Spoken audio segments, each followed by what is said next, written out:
My mother told me stories every night before bed. She would curl beside me, wrapping her tail around us both. One night, though, her story was different. She told me about the 3 little pigs. It started like the tale everyone in the forest knew. The pigs outsmarted the big bad wolf and lived happily in their brick house. But in her version, her voice trembled near the end. And then those 3 pigs, they ate the poor wolf while he was still alive. Why do they say wolves are dangerous, Mama? We didn't even do anything bad. That's what they want you to believe. I stared at her, wide-eyed and silent. That was when I noticed the scar on her head, a bald patch where no fur had grown back. I had asked about it once before. She hadn't answered. Never trust pigs. They are the cleverest, most deceitful creatures in the forest. They're the most dangerous. Promise me you'll never go near them. I promised. Though I didn't understand why the forest feared wolves like us, while the pigs were loved. I held on to her words not because I believed them, but because she believed them so deeply. That changed the day I saw them. I was wandering along the edge of the woods when a tomato rolled into my paw. It was still warm from the sun. As I bent to pick it up, I looked up and saw 3 pigs just a few steps away. Their baskets were filled with tomatoes. All 3 were smiling. Something about those smiles felt wrong. I raised the tomato. I just wanted to give it back. I think you dropped this. They didn't reply. One of them threw a tomato at my face. It splattered across my muzzle. Then the second, then the third. They laughed and walked away like it was all a game. I didn't want revenge. I only wanted to know why. So I ran after them. They didn't run. Before I could react, they shoved me into the dirt. One pinned me while the others laughed, pulling out a pair of buzzing clippers. I screamed, terrified, as they sheared off patches of my fur. My skin stung.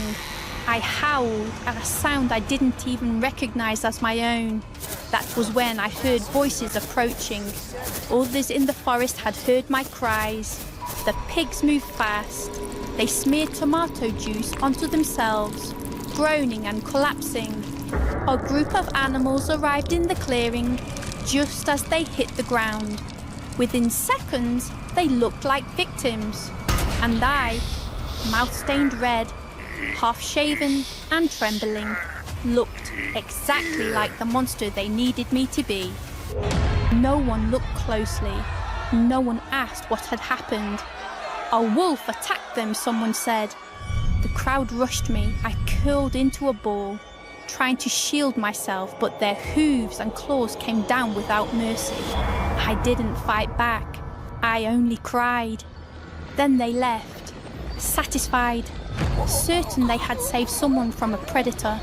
I walked home alone. That night, I finally understood what my mother had tried to teach me. The truth didn't matter. The forest only believed what made them feel safe. After that, I stayed inside. I didn't speak. I didn't look outside. Only my mother remained. One morning, she told me she would go find food. Before leaving, she turned to me and said, "Don't open the door for anyone." She never came back. By nightfall, my hunger gnawed at me, but fear was louder. Eventually, I stood by the window, hoping to catch a glimpse of her return. What I saw instead made my breath stop. The 3 pigs were sitting by a fire, just outside the trees, turning something over the flames that looked like a tail. One of them looked up and met my gaze. I dropped below the window. Moments later, I heard a knock. I crept to the door and peered through the crack. It was her face. I opened the door, hope rising in my chest.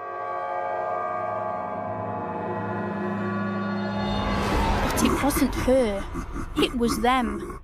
And in their hands they held her head. They stepped forward with a sack. I turned and ran. I ran until the air burned in my lungs. I didn't look back. I didn't have to. I knew they were following, certain they'd already won. They caught me. One dragged me down. Another pinned my arms. I screamed, but nothing came out. My voice was already gone. They cut off my ears. They pulled out my teeth. They stripped away my fur until I was raw and trembling. I wasn't a wolf anymore. And they weren't pigs. They put on my fur. They wore my face. They became the predator the forest had always feared. That night they hunted. They tore through the trees, killing rabbits, lambs and deer. They left behind torn bodies and blood. And in the morning, they cried. They told the forest they had been attacked again, that the wolf had returned, that they had barely survived. They claimed he had escaped, injured but alive, hiding somewhere in the shadows. And the forest believed them, because it was easier. Now I lie here, deep in the woods, my body broken and bruised. I try to move, but everything aches. My breath is shallow.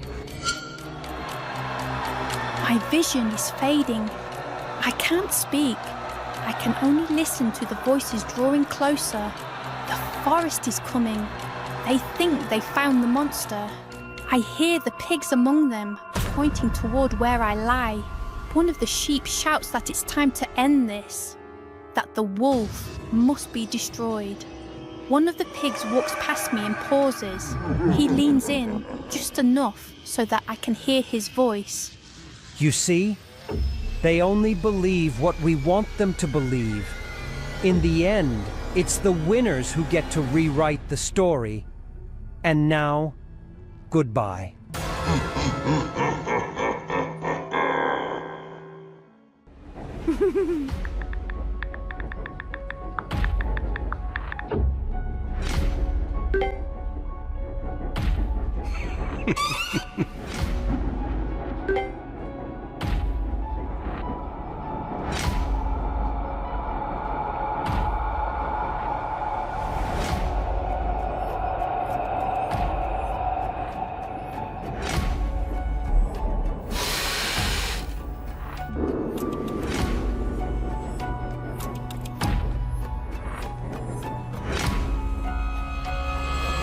I'm Dakin, a hacker quietly working in the shadows of the deep web. My job is pretty straightforward.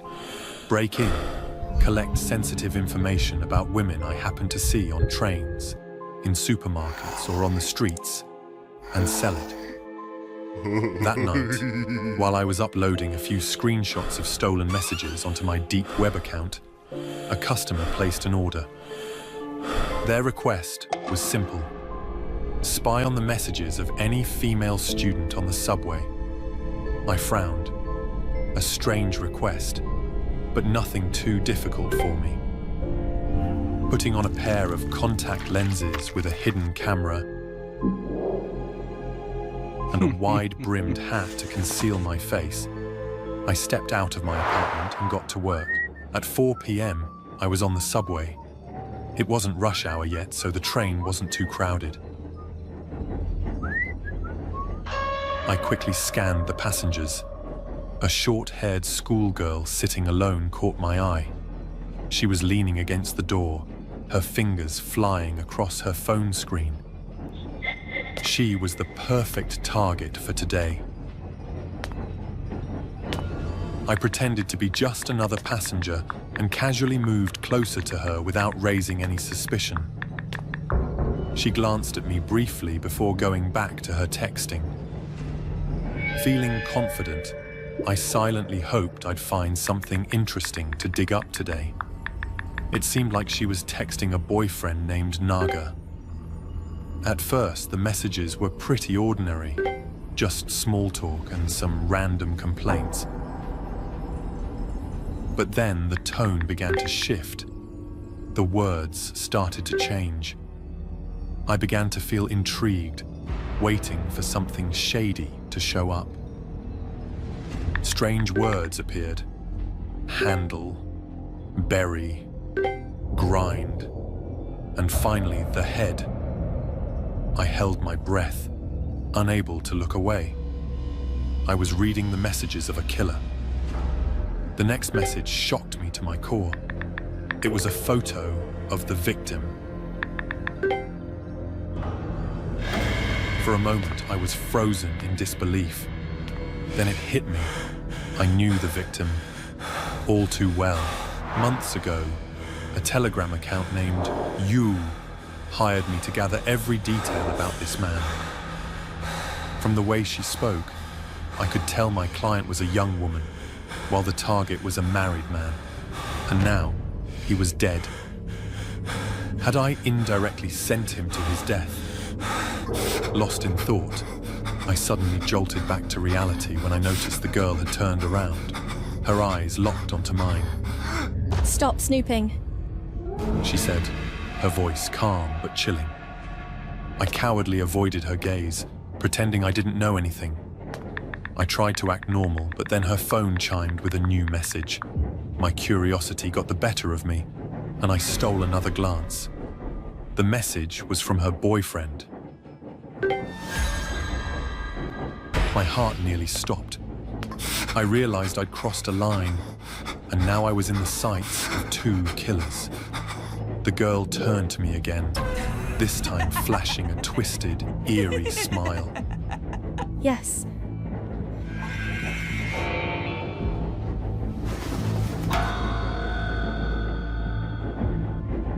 The blood in my veins turned to ice. I stumbled back, hitting the train door.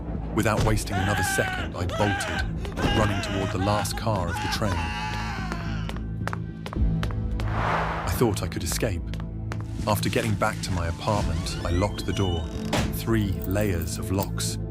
I leaned against it, gasping for air, trying to calm myself. Suddenly, my phone buzzed. It was that You account again. They sent me a video.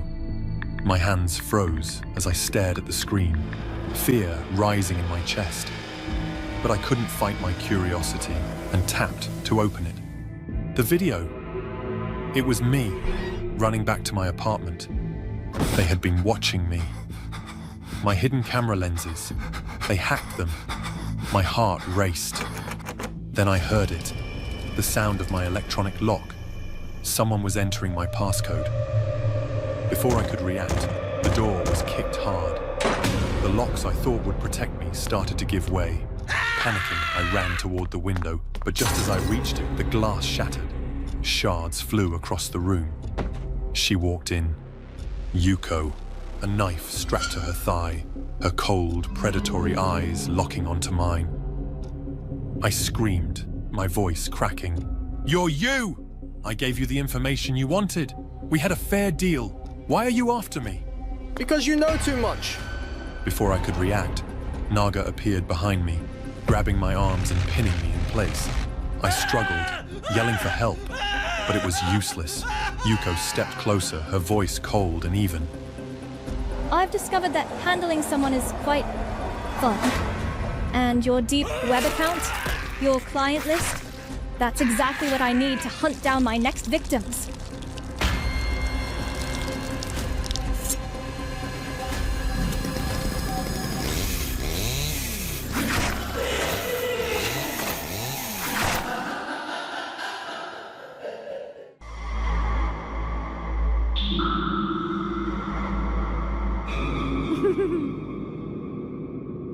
I never thought there was anything wrong with the way I loved him.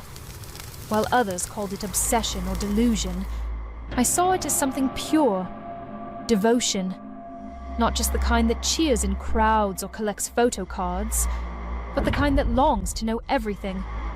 The kind that wants to get close. Minjae had always been the perfect idol. His voice was soft, his eyes tender, and the way he smiled at his fans made you feel like you mattered. I clung to that illusion, because to me, it was never an illusion. I believed, truly believed, that if I stayed close enough, watched long enough, loved him hard enough, he would see me. The distance between us would dissolve.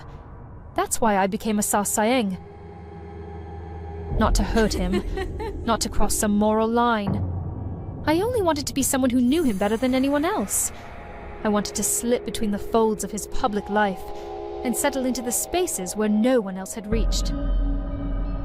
At the fan meeting, I handed him the gift I made, a soft white teddy bear, stitched carefully by hand.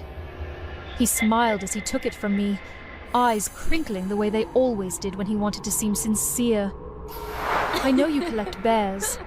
I made this one myself, just for you.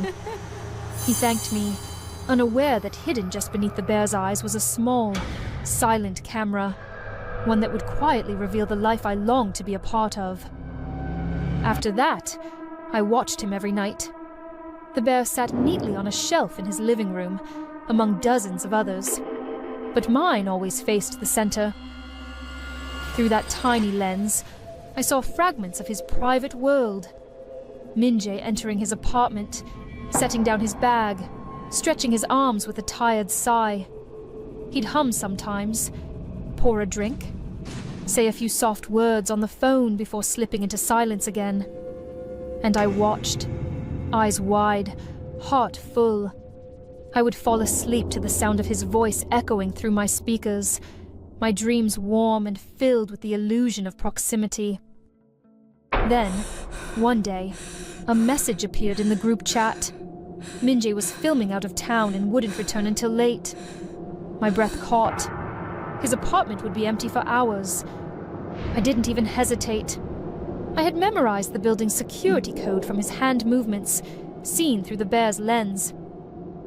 That night, I stood outside his door, my heart pounding, the hum of the hallway lights buzzing in my ears. I pressed the code. The lock clicked open. The air inside his home was clean. Detergent, citrus, cologne. I stepped in slowly, almost reverently. Everything was exactly as I imagined it. His shoes lined neatly, the soft creak of wood beneath my feet, the faint humming of the fridge. The teddy bear I made was still there, but the others surrounding it looked wrong up close. Their fur wasn't consistent. Some had patches of different colors, stitched together in uneven seams. One had what looked like strands of real hair woven above its ear.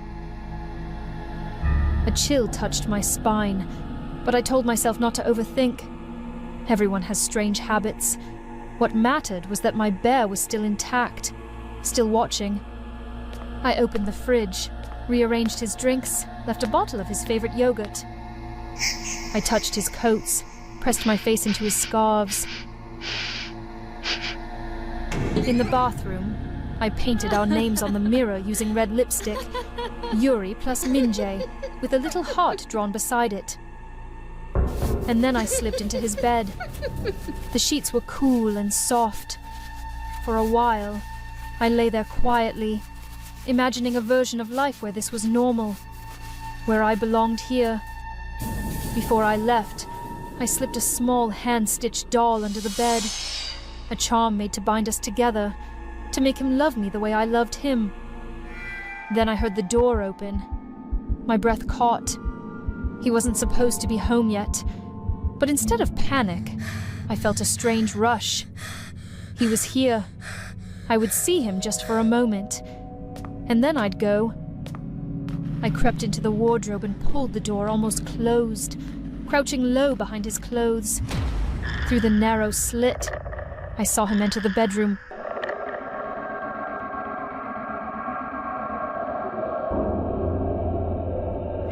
I felt my heart bloom. He liked it. He brought it with him. But then calmly, he reached under his pillow and pulled out a knife. Before I could react, he stabbed the bear, ripped it open. His fingers dug into the stuffing and pulled out the camera. He held it up to the light, studying it. Then he said, You're the one who gave me this at the fan meeting, aren't you? I froze. He poured himself a glass of wine, swirling it gently, and walked slowly across the room. I've always known someone was watching. He said, eyes glancing toward the wardrobe. It's a lovely feeling, being desired like that. He walked straight to the wardrobe and pulled the door open. I didn't even get the chance to scream before everything slipped away, the world fading to black without a sound. When I woke, my arms and legs were bound to a metal chair. The room was cold and dim, the air thick with the stench of rot. I blinked slowly as my vision cleared, and then I saw them. Lining the shelves were teddy bears, but these weren't stitched from fabric. Their patchwork skin was unmistakably human, with strands of real hair still clinging to some of their heads. Blood had dried into the seams. The stitching was crude, careless. In front of me, a glass table held small parts, fingernails, teeth, clumps of hair, scraps of stained fabric. Folders were stacked beside them, each with photos of girls I recognized from online. Other fans like me, all of them missing. And then I heard his voice, soft and close behind me. Minjae stepped into the light, a scalpel glinting in his hand as he smiled gently, almost tenderly. Behind him, the wall was covered in Polaroids, Minjae smiling beside dozens of girls. But their eyes were empty, their faces lifeless. Blood-red hearts were drawn around some of them, crude and dripping. I screamed at him, called him a monster, told him he was fake. He only laughed. The version of me you adored. That's just a character. Something the company built. But you wanted to know the real me. Isn't that why you watched? He crouched down beside me and gently touched the cut on the back of my hand. Then slowly, he leaned in and licked the blood. And I finally understood. Minjae was never the one being watched. He wanted to be watched. He craved it. He fed off it. We weren't obsessed with him. He was obsessed with us. And now I was part of his collection. Forever.